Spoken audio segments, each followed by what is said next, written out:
Pensa só em tudo que a gente já aprendeu na vida.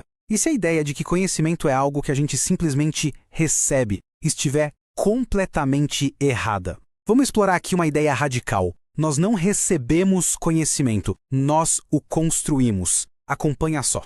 Essa é a grande questão, não é mesmo? De onde vem a nossa inteligência? A resposta para isso não é só uma viagem filosófica, não. Ela muda completamente o jeito que a gente se enxerga e como a gente enxerga a educação inteira.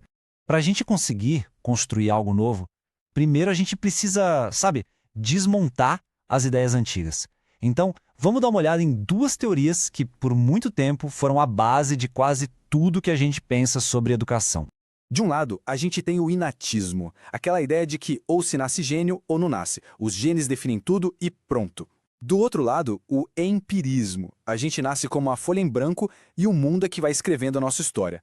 Parece um debate clássico, né? Natureza versus criação. Mas e se os dois estiverem errados na sua essência?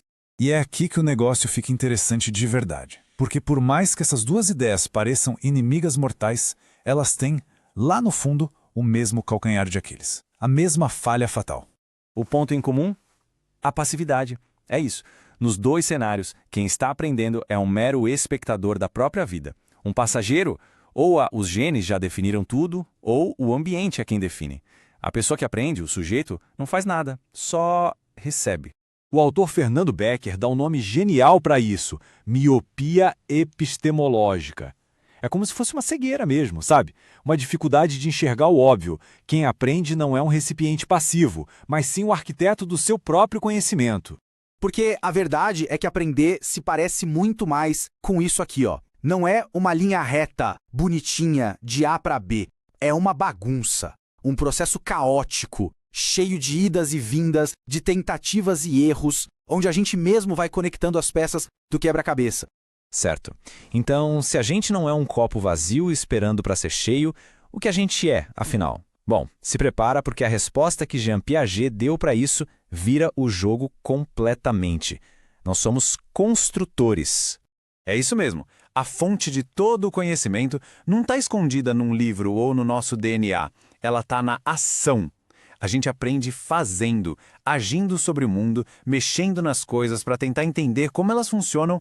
Olha bem para este ciclo. Ele é o motor da coisa toda. Vamos imaginar. Uma criança, o sujeito, só sabe o que é uma bola. Aí ela pega um cubo de madeira, o objeto. O que ela faz? Tenta quicar o cubo. Isso é a assimilação. Tentar usar o que já sabe. Só que o cubo não quica. O mundo real resiste. Então, a criança precisa mudar a ideia na cabeça dela para entender o que é um cubo. Isso é a acomodação. E esse ciclo, minha gente, ele nunca mais para. Então, a assimilação é como tentar usar uma chave que a gente já tem no bolso para abrir uma porta nova. A gente está aplicando o que já sabe numa situação diferente. É o nosso primeiro movimento para entender o desconhecido. Agora, e quando a chave antiga não gira na fechadura? Aí não tem jeito. A gente precisa modificar a chave ou até criar uma nova. Essa é a acomodação. É aquele momento mágico em que a gente se transforma para entender o mundo. É aqui que o aprendizado de verdade acontece. Entender isso tudo tem uma consequência gigantesca. Porque se aprender é construir e não só receber, então o objetivo de toda e qualquer educação precisa ser revisto, desde a base. Essa frase do Piaget, olha, é quase um soco no estômago, né? Para pensar, toda vez que a gente dá uma resposta de bandeja, na verdade, a gente está roubando da pessoa a chance dela mesma descobrir, dela inventar a solução e, por consequência, de entender aquilo de verdade. É muito forte.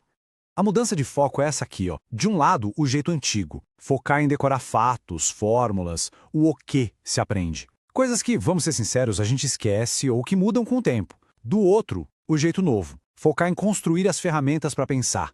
O como se aprende. A capacidade de resolver problemas, de raciocinar. E isso fica para a vida toda. E é claro que, se o objetivo muda, o papel de quem ensina também tem que mudar. Não tem como. Sai de cena o transmissor de informação e entra em campo alguém com um papel muito mais legal. O professor não é mais aquela pessoa que só passa a matéria.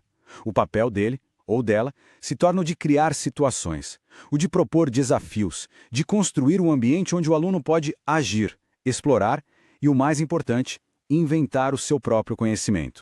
E essa nova forma de ensinar se apoia em 3 pilares. Primeiro, entender como o aluno pensa, botar a descoberta dele no centro de tudo. Segundo, o diálogo virá a principal ferramenta, é conversando que a gente constrói. E terceiro, talvez o mais radical de todos, celebrar o erro. O erro deixa de ser um fracasso e passa a ser visto como um degrau essencial no processo de aprender. Porque, no fim das contas, a gente percebe que o objetivo disso tudo vai muito além de notas ou diplomas. É sobre a construção de uma capacidade interna que é fundamental. Piaget chamava isso de sujeito epistêmico. O nome parece complicado, mas pensa assim. É como se fosse um músculo do pensamento que todo mundo tem. O que importa não é o quanto de informação se acumulou, mas a força desse músculo para raciocinar, para ligar os pontos. E como qualquer músculo, ele só cresce com exercício, com ação. E tudo isso nos leva a uma última reflexão para ficar na cabeça. Se aprender não é receber informação, mas sim construir uma mente, o que é que a gente está ajudando a construir nos outros? E na gente mesmo?